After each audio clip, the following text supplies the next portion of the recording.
ازيكم عاملين ايه؟ واهلا بيكم معانا في حلقه جديده من اخترنا لك. الحقيقه ان انا بقالي فتره كبيره قوي ما بنزلش فيديوهات، لكن الفتره اللي فاتت كده كنت قاعد بتكلم مع ناس صحابي وافتكرنا مع بعض اهم افلام رومانتك كوميديز نزلت في خلال الفتره اللي فاتت. احنا طبعا كجيل تمانينات او جيل تسعينات اكتر، احنا كنا بنتفرج على افلام حلوه جدا في الفتره دي، من بطوله بقى ميج رايان، ريني زويجر وجولي روبرتس، وقد ايه الافلام دي كانت حلوه جدا وكانت هيتس في البوكس اوفيس. مفيش افلام حلوه بقت بتنزل دلوقتي. معظم الافلام الكوميدي اللي بتنزل يا اما افلام تافهه قوي لدرجه ان انت ما بتقدرش تكملها من كتر ما هي ملزقه، يا اما افلام بتبقى كلها دراما والناس بتموت في الاخر فانت لازم تقطع شرايينك. ما بقاش في حته الرومانتك كوميديز اللذيذه اللي بتبتدي وتقدر تجات اتاتش للكاركترز لحد الاخر وتنتهي نهايه حلوه. ده خلاني عايز اعمل حلقه عن كل الرومانتك كوميديز اللي احنا حبيناها واتفرجنا عليها من اواخر الثمانينات لاوائل التسعينات او لاواخر التسعينات اكشلي، والافلام الثانيه، وهنزل حلقه ثانيه برضو عن الافلام اللي من اوائل الالفينات لحد اخر 2010 2011. فخلينا كده سريعا نتكلم اهم 10 افلام نزلوا، وهيبقى في شويه honorable mentions كده في النص. يلا بينا. نبتدي باول فيلم معانا النهارده وهو في المرتبه العاشره، وهو فيلم من هاري مات سالي. الفيلم ده يعتبر بدايه للرومانتك كوميديز او لجيل جديد من الرومانتك كوميدي موفيز. الفيلم من بطوله بيلي كريستال، ميج راين، ومن كتابه نورا افرون، وخليكم فاكرين الاسم ده معايا كويس، ومن اخراج روب راين. فيلم قصته لذيذه جدا وسهله جدا، وهو بيتكلم على فرق الثقافات، فرق الشخصيات ما بين الراجل والست، وبيبان ده في كذا موقف بيتحط فيه ميج راين وبيلي كريستال، وازاي هما الاثنين بيبقى ليهم اراء مختلفه جدا عن بعض، لكن في الاول وفي الاخر بيعرفوا يتعاملوا مع بعض. وفي نهايه الفيلم طبعا بنشوف ان هما ازاي هيحبوا بعض ويتفقوا ان هما يقدروا يتفاهموا على الفروقات او الاختلافات اللي ما بين شخصياتهم هما الاثنين.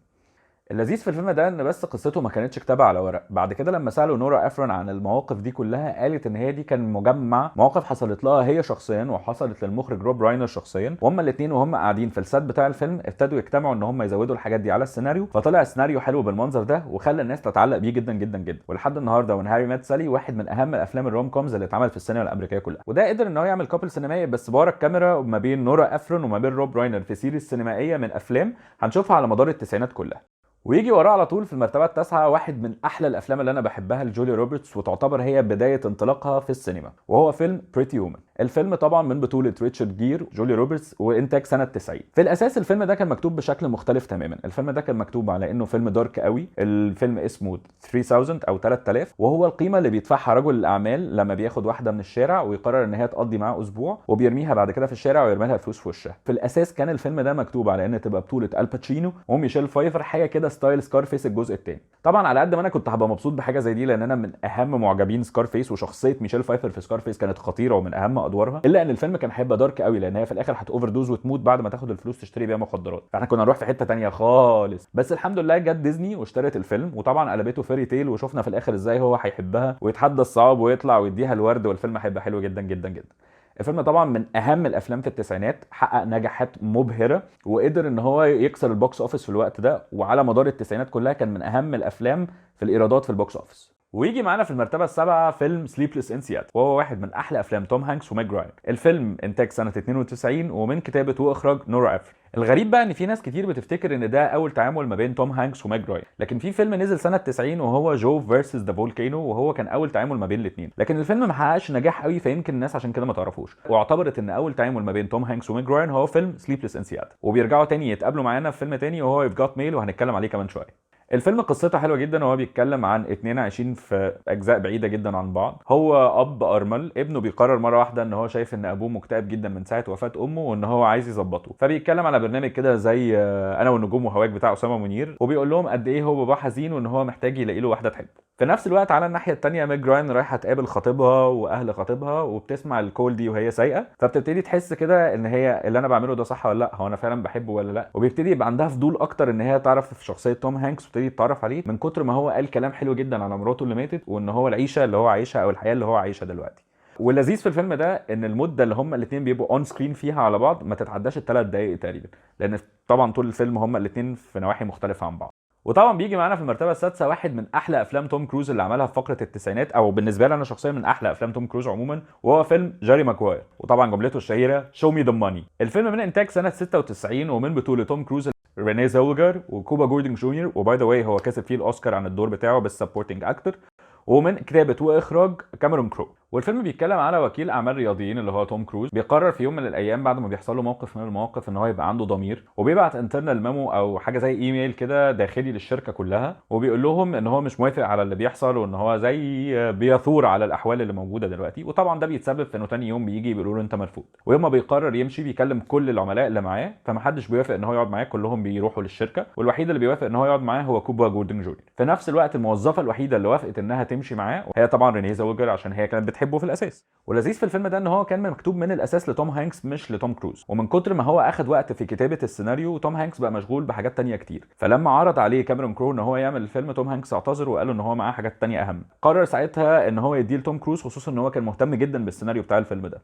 وبيجي معانا في المرتبه الخامسه فيلم ماي باست فريندز ويدنج، وما اعتقدش ان في حد على كوكب الارض سواء انت بتحب الروم كومز او ما بتحبهاش ما شافش الفيلم ده. وده يعتبر تاني فيلم معانا لجولي روبرتس في التوب 10 ليست دي، والفيلم من بطوله طبعا اكيد جولي روبرتس، تاني فيلم تعمله كاميرون دياز في حياتها وديرمت ميلورني. يا جماعه اسمه مريب بس هو اسمه كده للاسف. والفيلم من انتاج سنه 97. وقصه الفيلم اللي ما يعرفهاش ان هم اتنين اصحاب من زمان قوي اتفقوا مع بعض على ان هم لو وصلوا سن ال 30 وما اتجوزوش ان هم الاثنين هيتجوزوا، لكن بالصدفه قبل ما هي تتم 30 بكام اسبوع هو بيكلمها بيقول لها ان هو اوريدي مرتبط وان هو فرحه كمان كام يوم. فهي بتقرر مره واحده ان هي تعمل كل اللي في ايديها لان هي حاسه انها بتحبه عشان تبوظ الجوازه دي وان هي اللي تتجوزه. اللذيذ ان نهايه الفيلم ده برده كانت مكتوبه بشكل مختلف، لكن بعد ما الفيلم اتعرض على الاودينس او على الجمهور قرروا ان هم مش معجبين بالنهايه دي، وهم كانوا كارهين شخصيه جولي روبرتس لدرجه ان هم كانوا عايزين ان هي اصلا يحصل لها حاجه، ما كانوش عايزين الفيلم ينتهي نهايه سعيده. فقرر الكتاب بعد كده ان هم يرجعوا يغيروا النهايه ويخلوها ان جولي روبرتس هتقابل روبرت افريت، باي ذا واي روبرت افريت ده اللي غنى معاها اي سي ليتل براي فور يو في نص الفيلم، وان هم هيرقصوا مع بعض وان الفيلم ينتهي نهايه لذيذه وخلاص على كده، بس مش انها تبتدي تحب تاني من اول وجديد.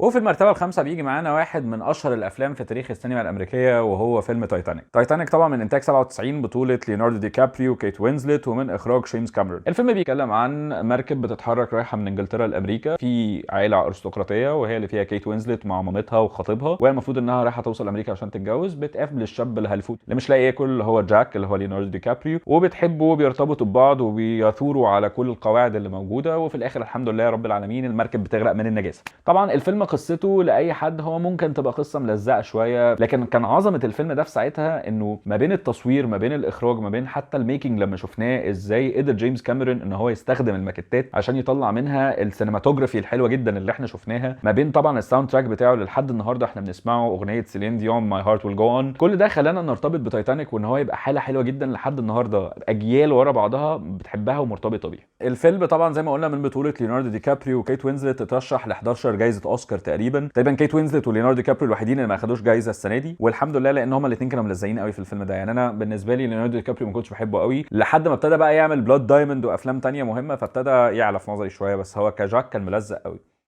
وبيجي معانا في المرتبه الرابعه واحد من احلى الافلام اللي اتعملت في الروم كومز في التسعينات، وهو فيلم از جود از ات جيتس. وبستغرب جدا ان في ناس لحد النهارده ما تعرفش عن الفيلم ده حاجه. الفيلم من انتاج 97 ومن بطوله جاك نيكلسون وهيلين هانت.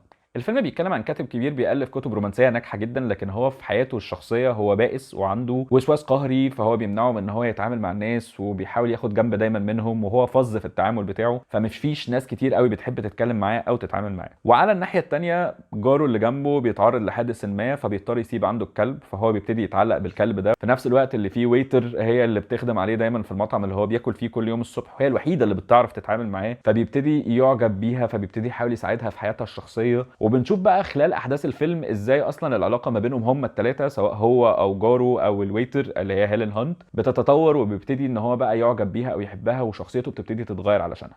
الفيلم طبعا من احلى الافلام اللي اتعملت، حصل على ترشيحات كتير وحصل على ريفيوز عاليه جدا، وترشح جاك نيكلسون وهيلين هانت هما الاثنين الاوسكار بيست ليدنج رول، وهما الاثنين اخدوها سنه 98. طبعا جاك نيكلسون معروف بكل ادواره، لكن انا بالنسبه لي كانت المفاجاه في الفيلم ده هيلين هانت. انا طول عمري وانا صغير كنت بتفرج عليه في ماد اباوت يو، فهو مسلسل كوميدي لايت ظريف ما فيهوش اي حاجه، بس انا انبهرت بصراحه باداء تمثيلي لما شفتها في از جود از جيتس. الفيلم طبعا من احلى الافلام، ولو انت ما شفتوش لازم تشوفه.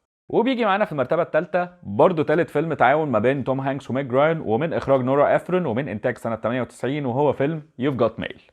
والفيلم بيتكلم عن شخصيه جو فوكس اللي هو توم هانكس اللي شغال في مؤسسه كبيره جدا عندها فروع كتير من المكاتب. ففي يوم من الايام بتقرر انها تفتح فرع اخر الشارع من المكتبه الصغيره اللي هي فاميلي بيزنس بتاعه كيتلين كيلي اللي هي ميج راين. وساعتها بنشوف ازاي هما الاثنين بيبقوا خصوم وبيحاولوا ان هما يسخفوا على بعض كل ما يشوفوا بعض، لكن على الصعيد الاخر هما الاثنين بيتواصلوا مع بعض من الانترنت او خلال الانترنت. الاثنين ما يعرفوش بعض تماما وصحاب جدا وبيحبوا بعض، لحد ما في لحظه من اللحظات توم هانكس بيكتشف ان الشخصيه المجهوله اللي هو بيتواصل معاها هي ميج راين، وبيبتدي يحبها ويحاول يصلح الموقف ما بينه وبينها. الحلو في الفيلم ده كان فكره انه الاثنين بيتواصلوا مع بعض على الايميلات من غير ما يشوفوا بعض، ولحد النهارده الويب سايت بتاعي في جوت ميل لسه موجود وعليه كل الايميلات اللي هما الاثنين كانوا بيبعتوها لبعض. هو بيجي معانا في المركز الثاني واحد من احلى الافلام بتاعه الرومانتك كوميديز بتاعه الهاي سكول عموما، ولحد النهارده الناس متعلقه بيها جدا وبتتفرج عليها ومبسوطه بيها، وهو فيلم 10 Things I Hate About It. الفيلم من انتاج سنه 99 من بطوله هيث ليدجر، جوزيف جوردن ليفيت، وجوليا ستايلز. الفيلم طبعا قصته بسيطه، هو بيزد شويه على قصه تيمينج ذا شرو او ترويض الشرسه بتاعه ويليام شكسبير، بس متاخده بشكل او متعالجه بشكل مختلف شويه طبعا مع الجو بتاع الهاي سكول او التينيج دراما. انه المفروض ان جوزيف جوردن ليفيت بيحب واحده جدا وعايز يرتبط بيها، بس هي اختها عندها مشاكل، فهو عشان يخليها تعرف تحب حد تاني فجاب الباد بوي اللي هو هيث ليدجر وخلاه ان هو يحاول يحبها، وفعلا بيحبها في الاخر. وانت القصه بتتنقل بقى اصلا من انت مركز مع جوزيف جوردن ليفيت لان انت بقيت مركز مع هيث ليدجر وجوليا ستايلز. الفيلم نجح جدا جدا جدا ساعتها وحقق ايرادات عاليه قوي واخد ريفيوز حلوه جدا، وبقى واحد من العلامات عموما في التينيج كوميديز او الروم كومز بتاعه التسعينات. وبنيجي بقى عند اخر فيلم وهو المركز الاول بالنسبه لي، وهو واحد من احلى الافلام في التسعينات، وهو بلا منازع لو اشتغل في اي وقت في اي مكان هتلاقيني رحت مربع وقاعد اتفرج عليه، وهو فيلم نوتنج هيل. فيلم نوتنج هيل انتاج سنه 99 طبعا بطوله جولي روبرتس، وهو اخر فيلم معانا لجولي روبرتس، وبطوله هيو جراند. وقصه الفيلم بتتكلم عن فنانه امريكيه مشهوره بتسوق لفيلمها في انجلترا في مدينه اسمها نوتنج هيل، فبالصدفه بتعدي على مكتبه صغيره عشان تشتري منها حاجه قابلت هيو جرانت اللي هو صاحب المكتبه، وبيبتدوا يعجبوا ببعض وبيحصل ما بينهم مواقف بتخليهم ان هم يحبوا بعض. لكن بنشوف بقى هل العلاقه دي هتنجح بما ان هي واحده مشهوره جدا وفنانه عالميه وهو شخص بسيط جدا عنده مكتبه صغيره في شارع مش معروف. فهي طبعا سوبر ستار وهو شخص عادي جدا، والمهم بيحبوا بعض في الاخر، وبيبقى واحد من احلى الافلام الرومانتك كوميديز او الرومانتك موفيز اللي اتعملت. جولي روبرتس طبعا في حته تانية، هيو جرانت مسنتح سيكا، بس للاسف الفيلم ده هو حلو جدا جدا فيه. الفيلم ده حقق نجاحات خرافيه، وهو لحد النهارده واحد من اهم علامات الرومانتك كوميديز في التسعينات. وبكده يا جماعه نبقى احنا خلصنا التوب 10 رومانتك كوميديز من اول تقريبا اواخر الثمانينات لحد اواخر التسعينات. ستي تيوند عشان احنا هننزل حلقه تانية عن من اول سنه 2000 لحد سنه 2010 قريب جدا برضه رومانتك كوميديز. لو عجبتكم الحلقه طبعا مش هقول لكم ما تنسوش تعملوا سبسكرايب ولايك وشير للفيديو.